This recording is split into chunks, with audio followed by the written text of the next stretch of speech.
Hey, it's Gayle from BERNINA of Naperville, and it's month 3 of our graphic jam block of the month. And this one took a lot more work because there's a lot of little seams in this. So this is the one that I created. So as you know from doing the previous months, that you're going to do part of your cross, leaving the paper on, but then you also have 2 other pieces here like this. And I'm making the light colorway, which has the dark accents like this. Amy has been making the dark colorway that has the light accents. So this one, we're gonna use some new tools. We've got some new stuff to kind of help make this a little bit easier for you. So yeah, let's get started. All right, there's a lot to look at this month, but this one is a really fun project, but there's a lot of pieces. So first and foremost, let's talk about what fabrics we're gonna need out of your kit this month. So we have our little labeler to know what fabric you're using. So here's the deal. We're gonna use fabric number 3. And then don't forget about our swatch it charts that we have for the light and dark colorway on our Graphic Jam collection page. So we're gonna use the fabric that we used in the block last month with the little lattes on it in orange. Then fabric number 4 is the salmony color with the little blue canoe. So we have those 2. And then if you're making the light background colorway like I am, you're gonna need your dark accent color. Some of you are doing a dark colorway, so that means you need to use the light accent, and that's going to be this one. And Amy is sewing along with us here at the store, and she's doing the one in the light accent. All right, so those are the fabrics that we're going to need. So I'm just going to put those aside and put our swatch chart. See here how this one is the one for the light colorway with all the different light backgrounds here, and that one's the one for the dark colorway. And those are available at BERNINAofNaperville.com. Go right to the home page. There's a Graphic Jam listing. You click on that link and that'll take you right to everything you need for this, including each month's handouts. We have our pattern book, and of course our pattern book is going to tell us that this month's block is Orange Oscillations. So we've gone ahead and done a lot of cutting for this block. Then we also went to page G and we made 4 copies of Foundation B. So these are gonna be just 4 copies. It's a single page, so you print that off on your foundation paper just like this. Then on the next page, we have just one of these blocks that we're gonna make, and that is Foundation A. So I have lumped all of the cutting that I've done into 2 categories, which would be A and B, and let me show you that. Let's start off with looking at group A, and I did that by kind of piling these guys up on my block A. So you might notice that I have some special pins here. Well, I knew that this month had a lot of little pieces to manage, and I stumbled upon these cool pins. These cool pins, well, they come in a little heart tin just like this, and there are alphas on one side and numbers on the other. So you can actually pull from this to label your bits. So there's 4 sets in each package, and we do, of course, sell these here at BERNINA of Naperville, and I thought you might find these handy as you label your Graphic Jam, but also as you label some of those Elizabeth Hartman patterns that you might be using, or even some of the other great patterns that require lots of cutting of lots of different pieces.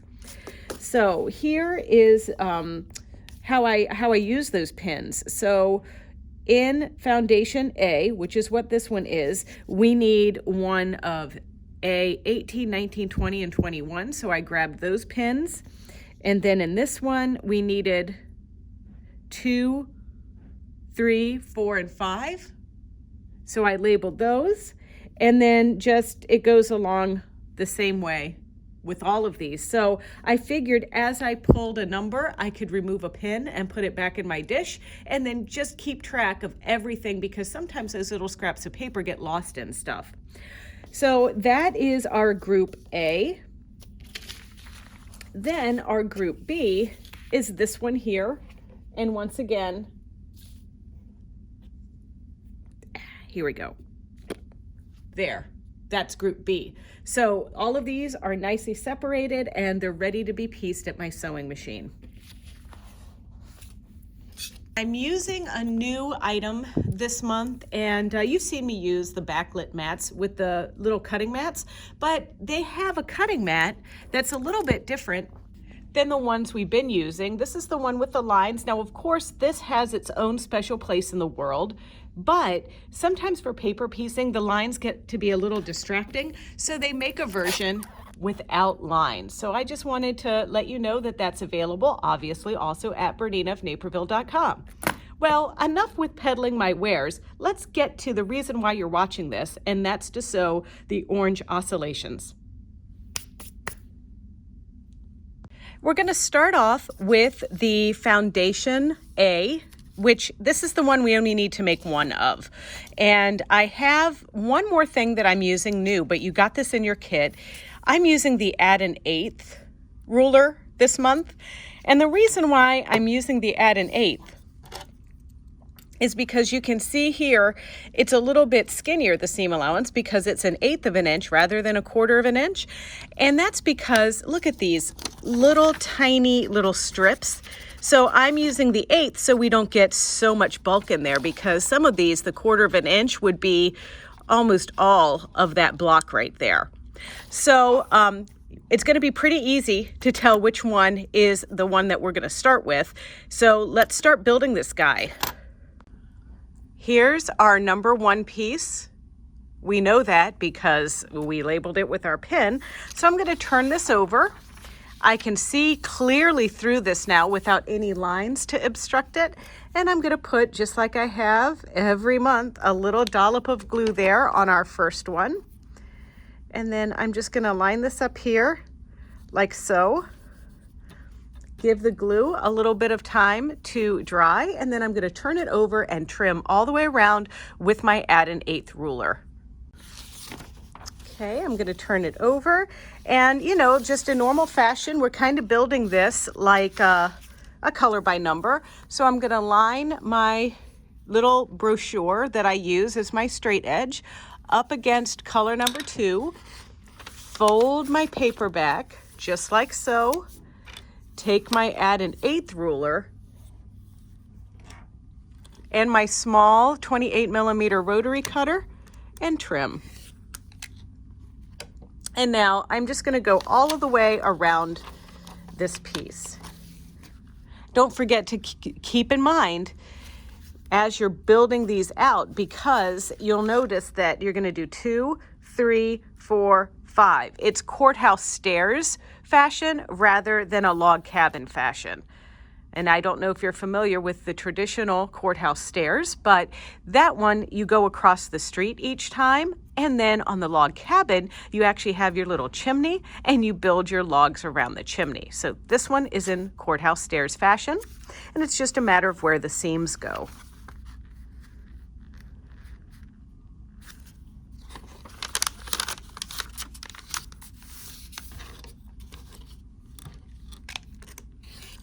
Now, if you wanted to remind yourself that you're going to do it that way, we could at this point put on piece 2, piece 3, trim, and then do piece 4 and 5. And that sounds like a good idea to me. So let's go do some stitching.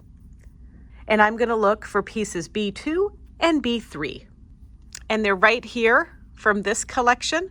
So I'm just going to remove 2 and 3, put it over there with my other pins. Keep these aside for a moment. There we go. And now those are the pieces that I'm going to use. And I've set my sewing machine up for a straight stitch that is 1.8 millimeters in length with the needle in the center position and my number 97 foot on for 1/4 inch piecing. I'm lining up my piece for piece number 2, just like that. And then I'm going to turn my work around, get it under my foot, and then of course, I'm going to be stitching on my line.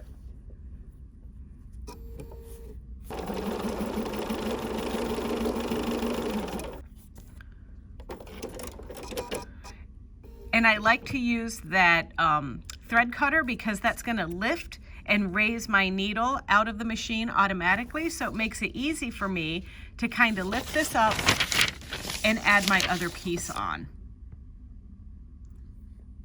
And then I'm gonna use my steamroller, my steamless steamroller, get a nice crease in that seam so I don't have to keep getting up and going to the iron.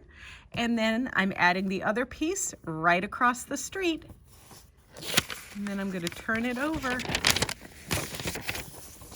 And then I also am kind of making sure that everything is lined up nicely under there. There we go.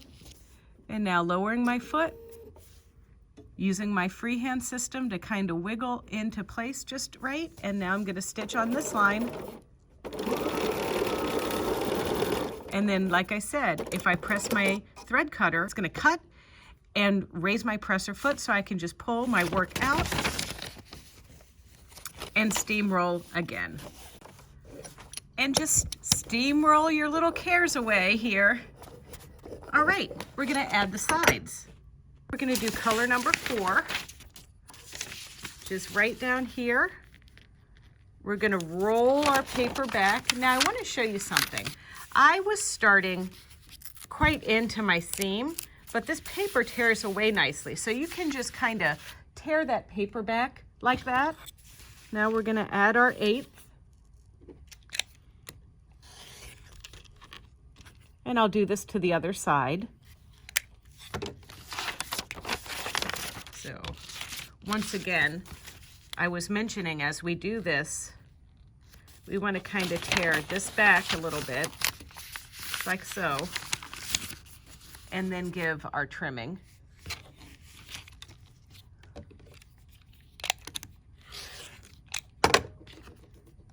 Cast it aside. Now, there's one more thing that I want to do because of our tiny, tiny little seams here. I found that it's easier if I use my glue stick to just kind of temporarily hold it in place right here. So I'm gonna get pieces 4 and 5, which I reserved out here. And I'm gonna line that up right there. And I'm just gonna give it a little bit of glue just along here because I don't want it wiggling around on me.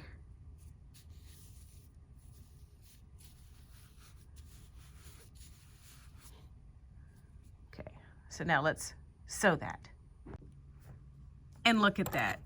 Even the best of us make mistakes every once in a while. It looks like I'm sewing color number 5 on before color number 4. Now, in this situation, it doesn't really matter, so I'm just gonna plow ahead, but just double before you get yourself into trouble down the road to make sure that you're lining your fabric up against the right color.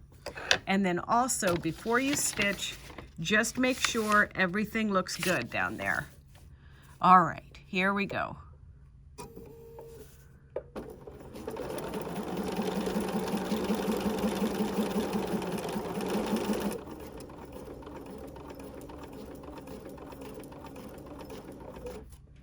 Cut. And now we'll do the other side.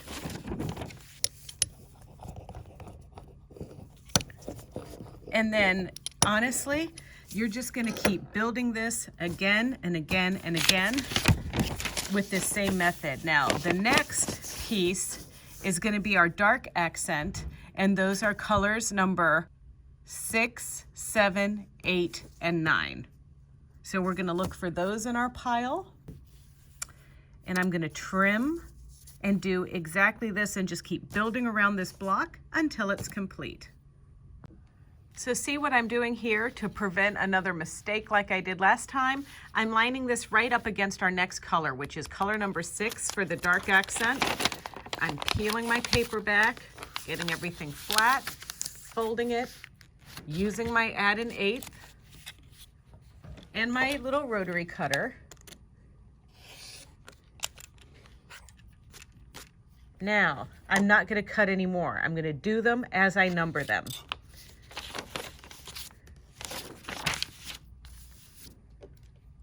So I'm gonna take out 6.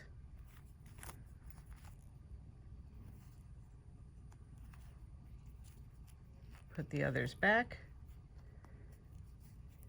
till I need them in just a moment. There we go. There's my freshly cut one.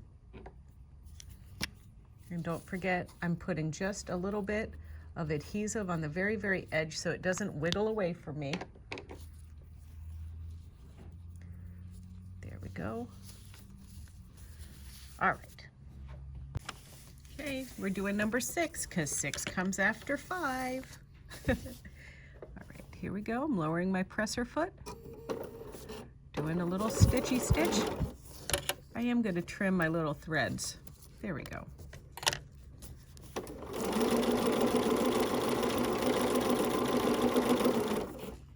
Cut. Lift. And steamroll.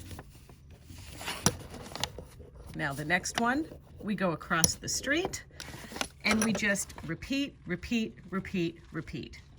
All right, as you're trimming your pieces, I want to kind of point something out to you. It's easy to accidentally trim from the wrong line. And I want to show you here because our pieces that you're going to cut, they're kind of generous, especially since we're using an 1/8 of an inch seam allowance for this. So you just want to make sure, so this is where color number 5 went. The dark accent is going here. So you want to make sure that you do it on this line rather than this line here. And then that way, when we fold this back, it's going to look like we're trimming off quite a bit. But once again, that's just because the cutting instructions are pretty generous.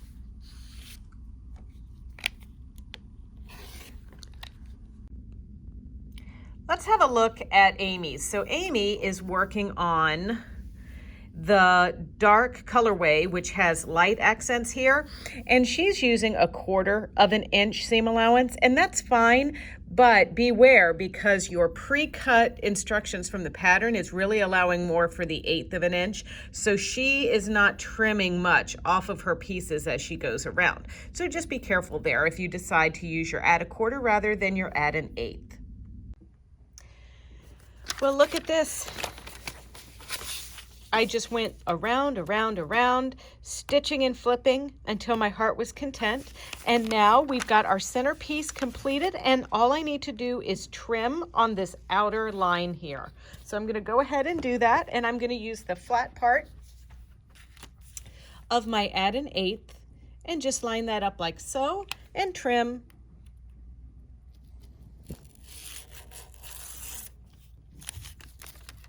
And then go all the way around.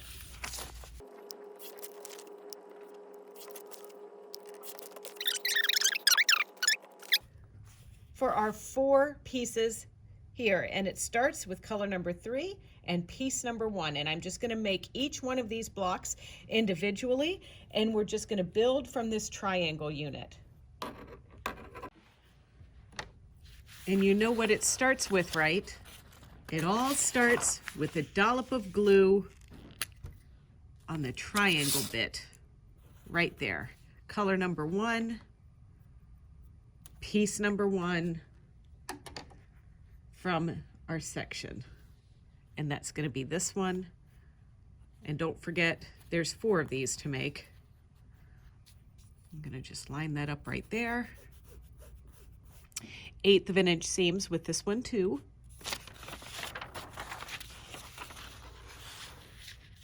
I'm just going to trim this one 1/8 of an inch. And now it's time to add dark accent 2. And there we go. We're going to have 4 of those as well because we're making 4 blocks. And I'm just putting the pins back in because I'm just going to keep pulling from them each time. And so now let's just go ahead and add 2. And I really do like my little trick of using the glue because I found that when I don't, my little piece seems to slip just a little bit, and with these tiny seams, this really just helps for more accuracy.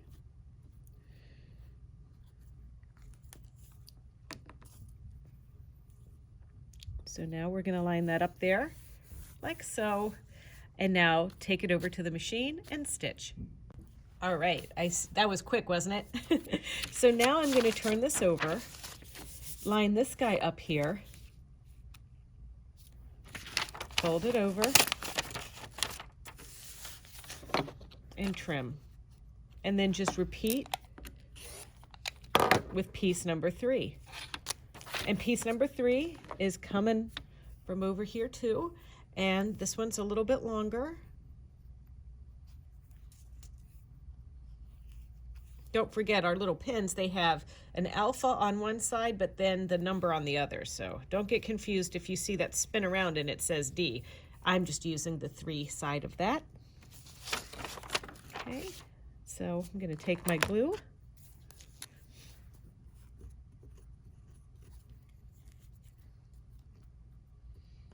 Just give a little, just enough to have a little stick to it, you know. Then I'm going to line that up there and stitch, and then just repeat this process, matching the colors that it wants, the size number from our pile that it wants, and then trim it down, and I'm going to make 4. Well, there was a lot of activity going on here. We got around all of our pieces, stitched all of our pieces together using our 1/8 of an inch seam allowance with the add an 1/8 ruler. It was really helpful using our pins that were labeling our things, but now all we need to do is sew a little bit together. So we're going to sew this piece to this piece to this piece, leave these 2 open, and leave your paper on. All right, so next month, Coral Currents, and I'm looking forward to this one because I just think it's really cute and clever. So, all right, lots to do and 1 month to do it in. So what do you think? Are you caught up? Do you still need to get started? That's okay. But just as a reminder, we still have a little bit more of the Favorite Things collection, which is the bulk of the fabrics for this Graphic Jam block of the month. And we also, if you want to get started and kind of use your own fabrics, we also have the patterns still available. So you can pick those up too. These are all available at BERNINA.com. And I hope you enjoyed this tutorial. And if you want to see more just like it, don't forget to check out our Bernina of Naperville YouTube channel. That's right, it's easy. It's youtube.com/Bernina of Naperville. And there you can like, comment, and subscribe. And then, of course, every once in a while, there is a little appearance by Camilla. She just happened to wander on set. Anyway, thanks a lot for watching, and we'll see you next month.